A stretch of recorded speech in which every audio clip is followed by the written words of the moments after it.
Hello, hello. Good morning. Good morning. How are you doing?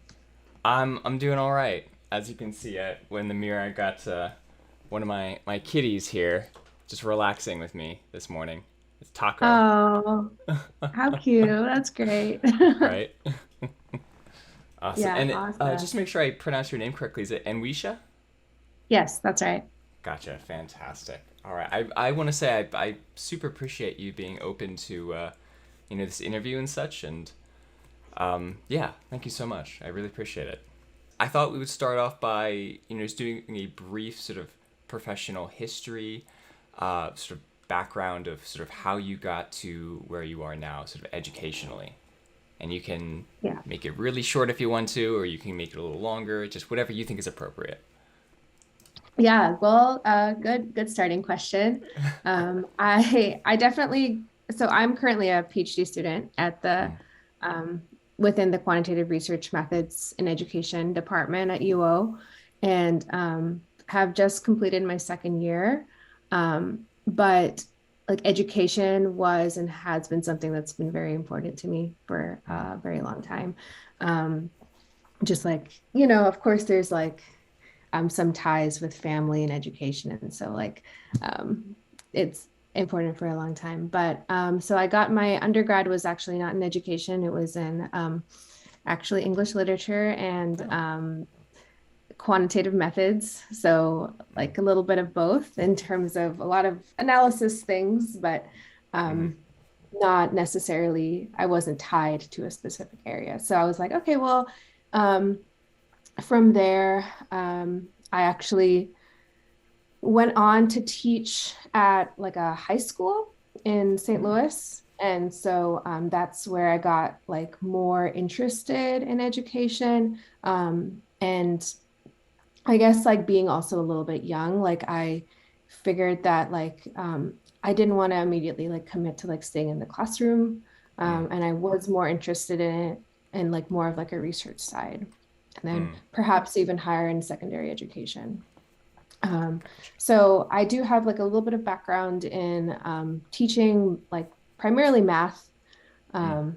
Though it was kind of like as needed um, sort of things.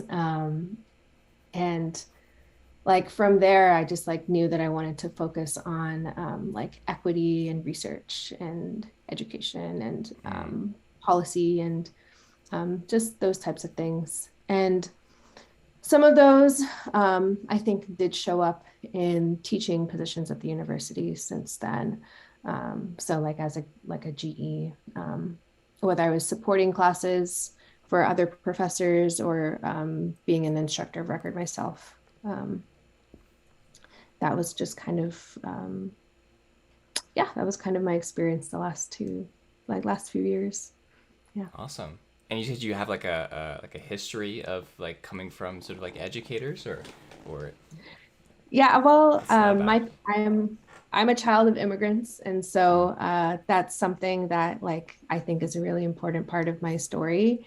Um, with like both of my parents really stressing education as something that was really central to the life that they felt like they could have.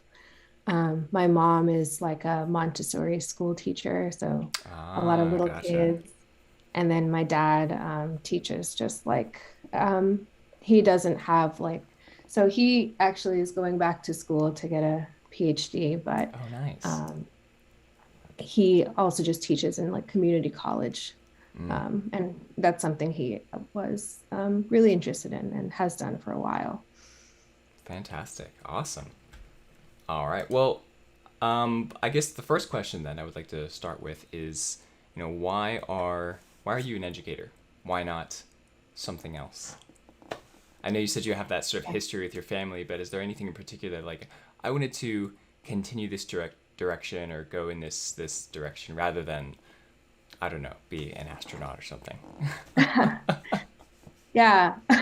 Well, I mean, that would be cool, but um, so I think for me, like uh, I always knew that I wanted to be somewhere like near education Mm. because I see it as like such a force in like equity generally and like being able to cause change in ways that like other areas and fields may not be able to as much, or like so and because of that, like that like potential for growth and that influence is like kind of why I feel like I'm in education.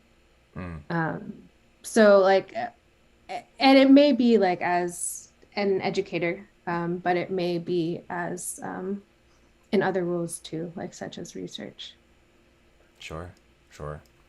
Well, what would you say are, at least in your experience so far, um, what would you say would be the best parts of being an educator, and what would be maybe the most difficult parts currently for you of your sort of educational experience and your current, classes or whatever it might be?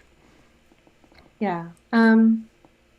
I think the best part in being in these sort of settings is like it's really humbling in terms Mm, of there's I mean sure there's a lot of things that like if I have a syllabus or a course that I like it's expected that I'm delivering that content, but I think so mm, much of the conversations that happen in classes and that students bring to the table are so rich, mm, um, that it's really incredible to just um, like be able to learn in a collaborative environment.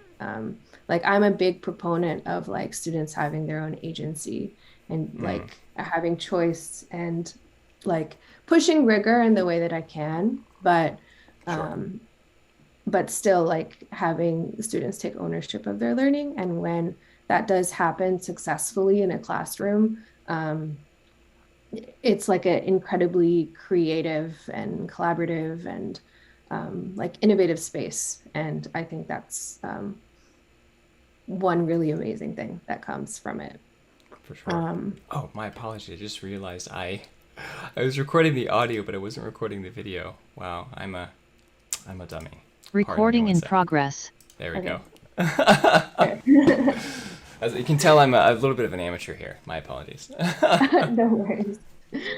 But I Um, want to say, by the way, I think that agency part for me personally is something that I super connect with for sure. Because I didn't mention this, but back in about around June of 2020, I just having only recently moved to Oregon at that time, I made my own English teaching business. So I teach English as a second language, through Zoom.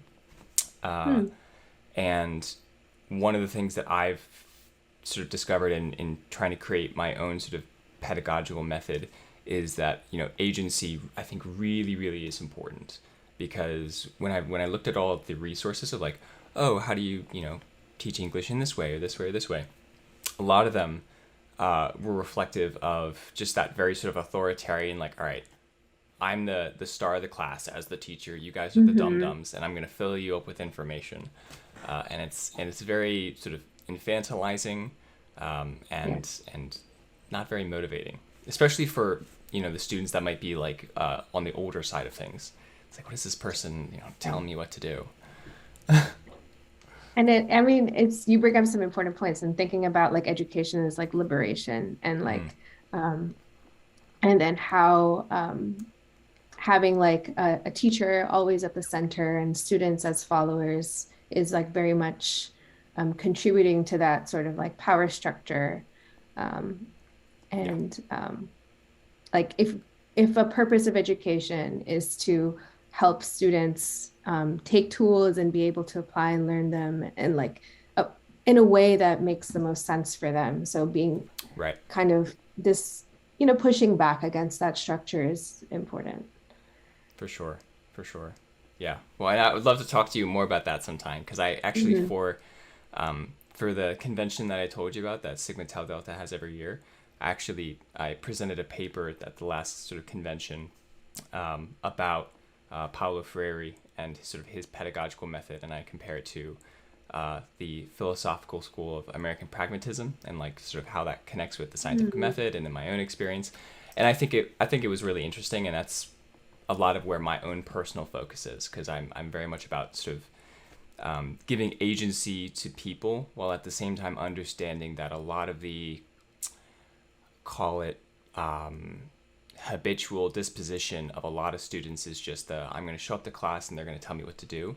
And so like you got to find that sort of like weird middle ground where you give them agency, Mhm. but you don't just say, all right, we'll just like do the work, and I'm not going to give any sort of Right. instruction or any kind of structure or whatever. So Right, right. Like be able to encourage students not to be passive learners while right, still being while still pushing their thinking. Yeah. exactly. Hmm. Well, then on the flip side, I mean, so you said some of the best stuff. So what is what are Very some of the true. worst things that come to mind where it's like, gosh, this is so difficult? Like whether it be stuff with students or maybe like the bureaucracy involved in being an educator, or like what are some of the most difficult things for you? Again, good question. So I think the one of the things that I've found technically most challenging is students are coming in from a lot of different backgrounds, regardless of whatever class, and kind of accommodating learning to what each student might need.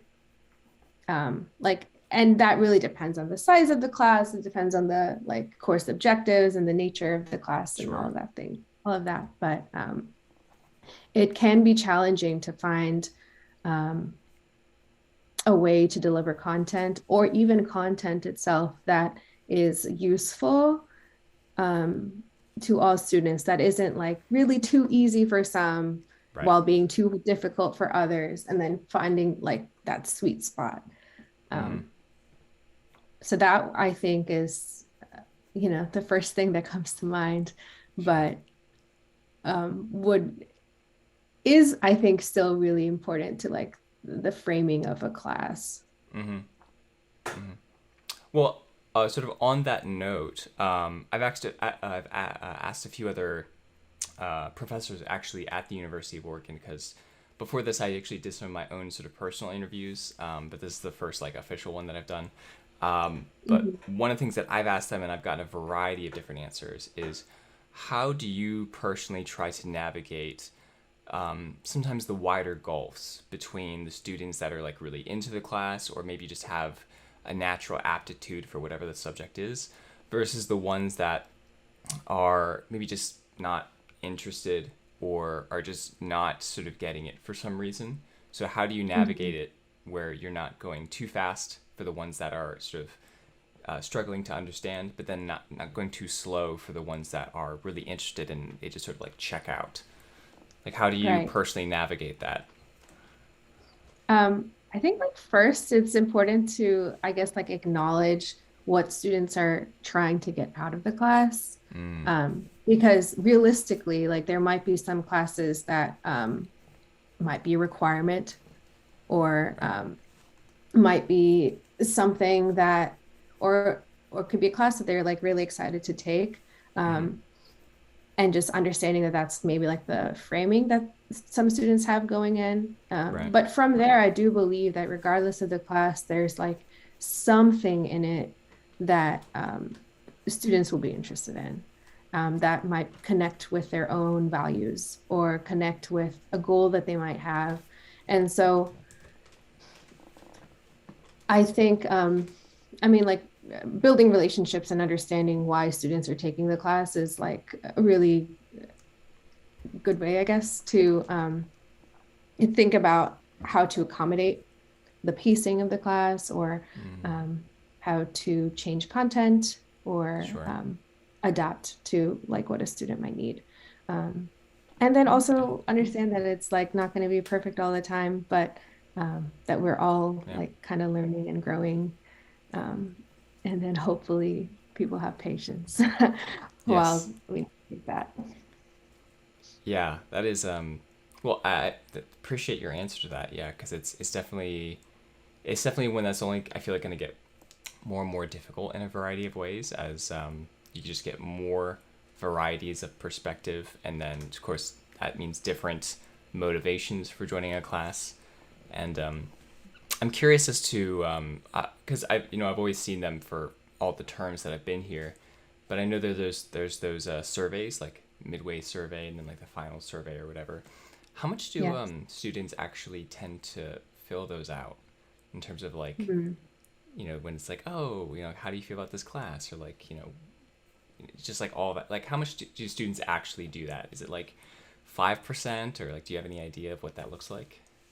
I don't know the percentage, but it is low. And that's typical, like across the board, across like I don't believe that like UO necessarily is like different in terms of like the general trends, and when it comes to this sort of like response, there's still a lot of non-response.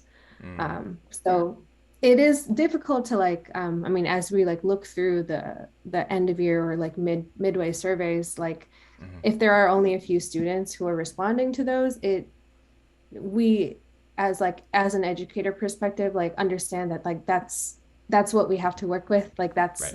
how we can adjust, um but also know that there's a lot of other like voices that are not represented there, so Sure. Gotcha. All right. Well, sort of stemming off of that, how do you feel about the state of education today, whether it be on sort of the broader meta level, or whether it be on the more individual level of particular classes, or maybe how your own particular department is run? You don't have to out anyone. I just mean, just sort of how do you generally feel about the way things are set up? Hmm. That's a good question. um I think it's really complicated. Sure. um so because there's like various levels to this, Right. I think there's certain things that are being done in education today that I like have not been done before. That like the way that we are like the things that are being studied, the focus on like differential learning, like understanding and actually applying how students learn in different ways and according to different methods. Um, there's more accommodations, there are more like I think ways that people can get a good education. And even that said, there's a long way to go. Right. So, so in like in what I feel about it, yeah, I think it is complicated. Like it's at sometimes I feel hopeful, sometimes it's frustrating, um, but uh, yeah. Well, to be fair, I mean that was a pretty broad question, so maybe I should sort of rephrase a little bit. What are, or be more specific, I should say. What are, when it comes to the state of education, what do you think are some of the sort of unique strengths of where we are now? Like you had mentioned, sort of the differential learning and that and whatnot. Mhm. But what do you think are maybe some of the biggest obstacles to the state of education when it comes to any kind of meaningful reform or change? So yeah, what are the things that it's got going for it, and then what are the things that are sort Yeah, of getting in the way of it actually changing in the ways that you think would be most effective? right. Um, I think like for that, having actual educators have more voice and ownership in like what is going on in classrooms, and not necessarily being dictated by like not doing like CRT or having like actually studying race in classrooms and understanding that like people are coming in with different experiences, and like just that sort of thing being acknowledged in the classroom, like that allow for differential learning while still holding high standards for all students, um, is I think like an area that would need some growth. Gotcha. Are you, as like a GE, are you like very limited in terms of like what you can change about any sort of given curriculum, or are you given a little more free reign? Because I know it might depend a bit on the department as well, but I'm curious as to sort Mhm. of how much agency you have within your own classes to mix things up a little bit.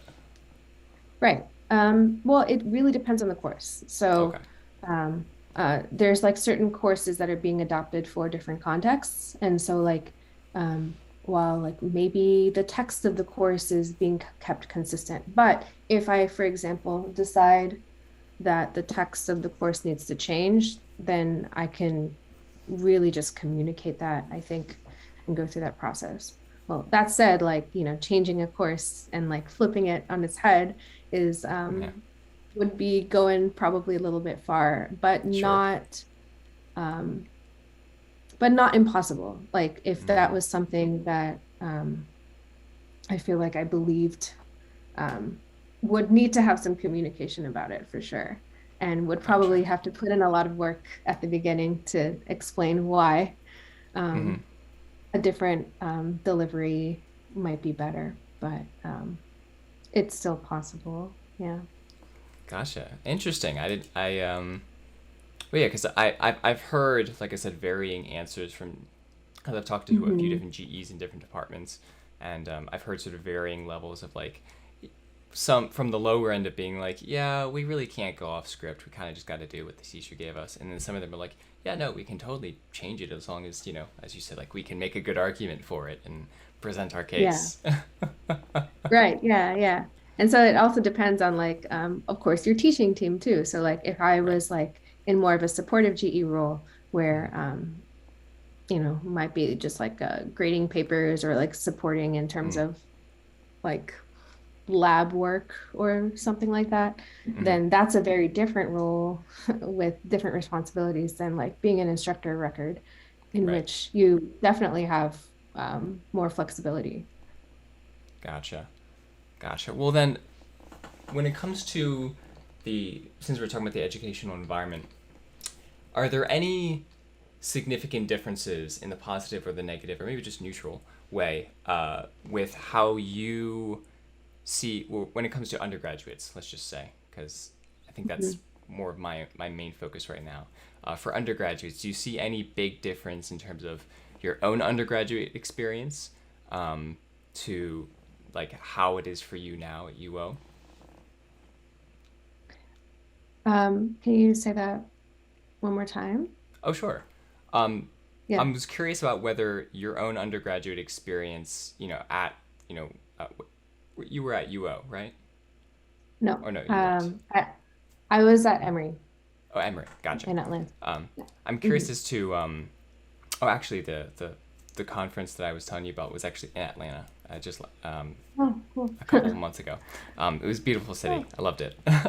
It's had some of the best. I think it was like a Cajun mac and cheese thing. It was just fantastic. Oh, yes. So The good. food in the South.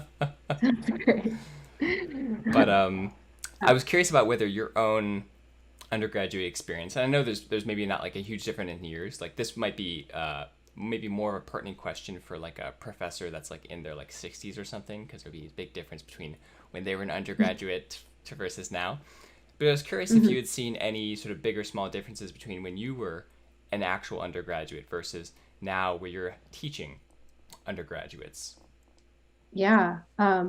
Also a great question. And that was something that I really noticed when I came to UO was I do feel like there was a difference in the education that I received in how it was delivered.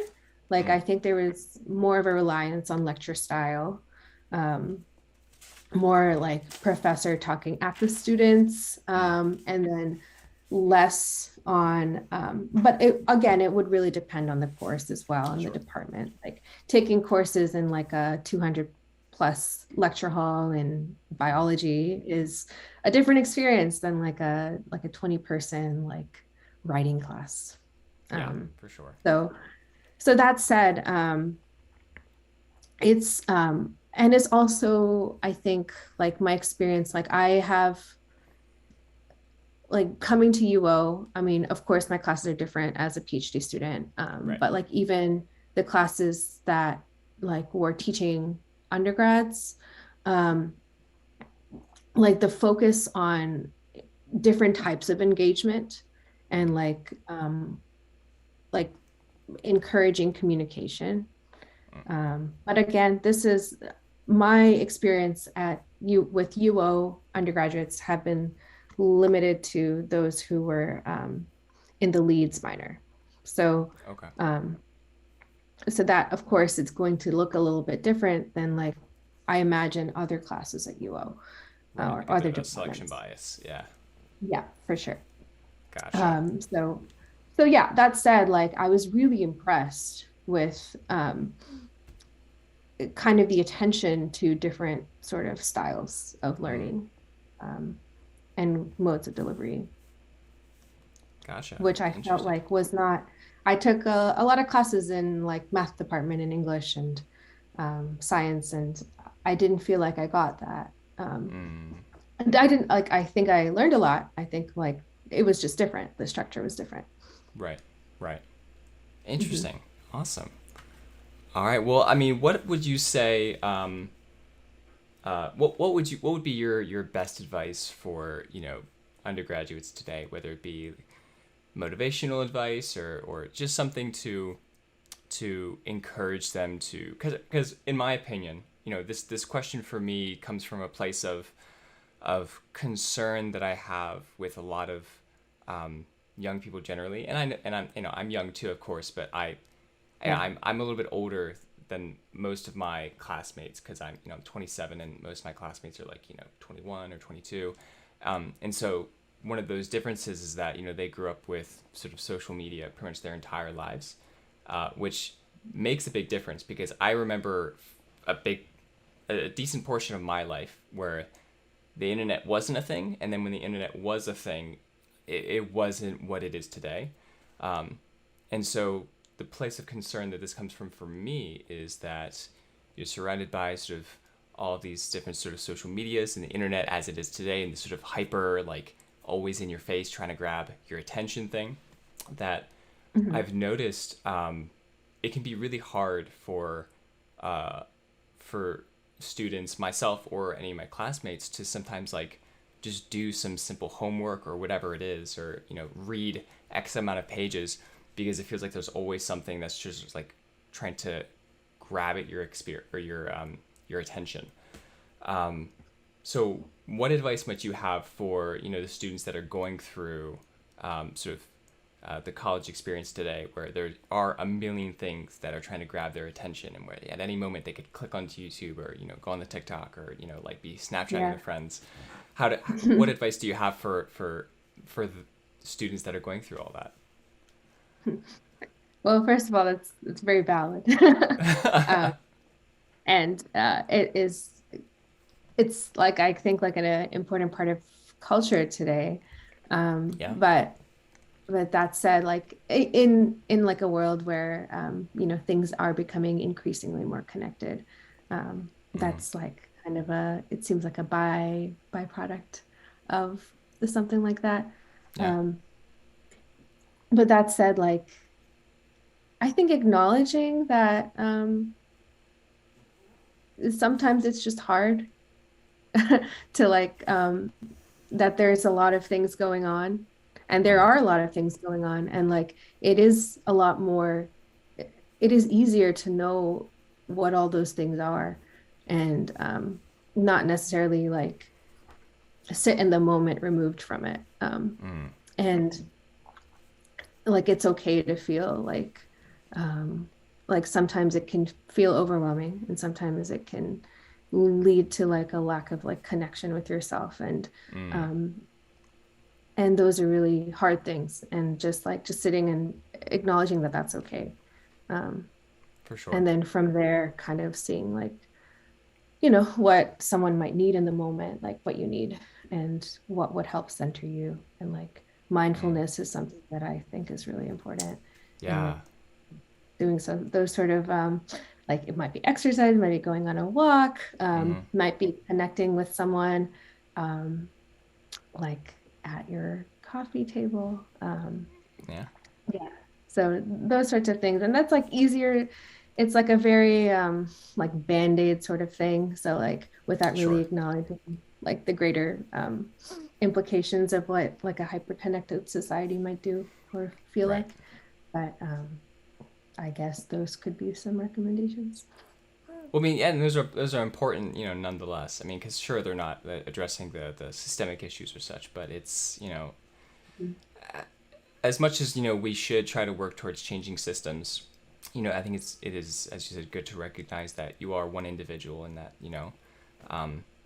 since you can't always sort of change the big system, you got to find a way to exist within it in a way that's not like beating yourself up. And because I think that's a big thing for, I would say, probably a sizable percentage of students, which is they might be struggling with sort of some basic homework assignments, and they're thinking, wow, like, am I just like really dumb, or like what is really going on here? Because it's not like I have like crazy assignments or anything, but I'm still struggling to do this and to find the time. Mhm. And yeah, so I absolutely think that sort of just acknowledging that, yeah, like this is sort of a new time, and it's going to be hard to really make time for all the things that you want Mhm. to, especially when there's just a million things trying to grab your attention, and it's just so easy to just click off of this. And yeah, it's unfortunately too easy. But Yeah. yeah, thank you And of course, for like that. asking for help, like as Mm-hmm. you need. That's yeah. As things get overwhelming. Mm-hmm. Gotcha. And I'm also a huge fan of mindfulness. By the way, I'm trying to become a regular practitioner of like Vipassana meditation. And trying to, because I genuinely think that if you're able to develop like a sort of genuine sense of mindfulness, of just like an awareness Mhm. of what you're feeling, or whatever. Oh, hi, Toasty. Um, this is another one of my cats, Toasty. Oh, Um, hi. If you're able I to love sort the of, yeah, oh, what I was love that? I'm their sorry. tail. The tail. It looks like a Yes. raccoon tail almost. Right? Yeah. Yeah. They're the younger one. They're both quite vocal, but this one in particular is vocal. But yeah, I definitely think that having that sort of awareness and such can, especially in today's age, can be a bit of a superpower for sure. Where there can be this like these moments of respite, between all the craziness of being pulled between this and that. And Mhm. yeah, I think that would absolutely be very, very helpful. So thank you for your advice. Yeah. All right. Well, I thought I would close our interview here. One, of course, by just saying once again, thank you so much for taking the time to be here. I super super appreciate it. And the second thing was I wanted to have a sort of a fun question to end with. Okay. And so I was thinking about like, okay, what kind of like fun question could I have? I know there are ones that are like, oh, um, would you recreate Jurassic Park if you could? And those sort of things. But I thought, oh, here's one that I think is relevant for a lot of people. At least I know for myself, because I love to travel. I haven't traveled much, but from what I have, I love it. So I Mhm. got this one. You have two choices. So you can either travel anywhere in the world for free, but Mm. you can only visit tourist places, or you anywhere you travel in the world, you'll know the best places to go to. You'll meet the locals and like all the really great genuine places, but it'll cost you three times as much. 3 times as much as it would normally? Yeah, so that would be plane ticket, or food. So Uh-huh. so yeah, you can go Oh anywhere in man. the world for free, but it's only sort of the touristy places, Yeah. or you can go to the best places in the world, but it's going to cost you three times as much. Oh, that's fun. Well, knowing that I got into education, which is not necessarily the most lucrative, um, It's not, shoot, I I need a change. um, well, I was like, for practical reasons, I would do the first one. That's Um, fair. yeah, I was like, well, I guess like there could be things that you find. You might start off in a tourist place and like maybe make your way Mm. somewhere else that could be really cool. It's not that tourist, yeah. Yeah. Well, I think that even with that, there's like plenty to see that Sure. like hard to even get to all of it. But I like that True, question. That's a true. good I mean, question. free travel is great in general, Yeah. so one day, one day. Alrighty. Well, thank you once again. I super, super appreciate you coming in, Wisha. This has been fantastic. I wish you the best, with like your classes and your journey. And I would love to stay in touch and just sort of see how sort of you how your sort of professional journey and everything develops as you go along, because as a fellow educator, I'm super interested in just seeing how everyone goes about pursuing their goals, and if if it ever becomes a thing where there can be some sort of collaboration or I can help in some way, I want to do that, because for me, education is all about sort of helping people to reach or become their better selves and to reach sort of the goals that they have. So whatever those are for you, I would love to sort of keep in touch and see how that turns out. Yeah, no, likewise. So is your focus on like pedagogy? Hmm. Um, More so? Okay. Yeah. That's really interesting. Yeah. Yeah, I'll be no, starting definitely. off more so specifically with English teaching, just because that's like a Hmm. great sort of intro thing. Because all around the world, English teachers are in high demand because English is, like the language to know internationally. So, Hmm. but yeah, I definitely want to sort of use that as a way to more specifically get into pedagogy and all that stuff. So, Yeah, no, that's really wonderful. Cool. awesome. Well, Thank thank you. you so much for taking the time too. And I wish you the best in this. Thank you. Okay. Thank you. Alrighty. Well, you have a great day. You too. Bye. Bye.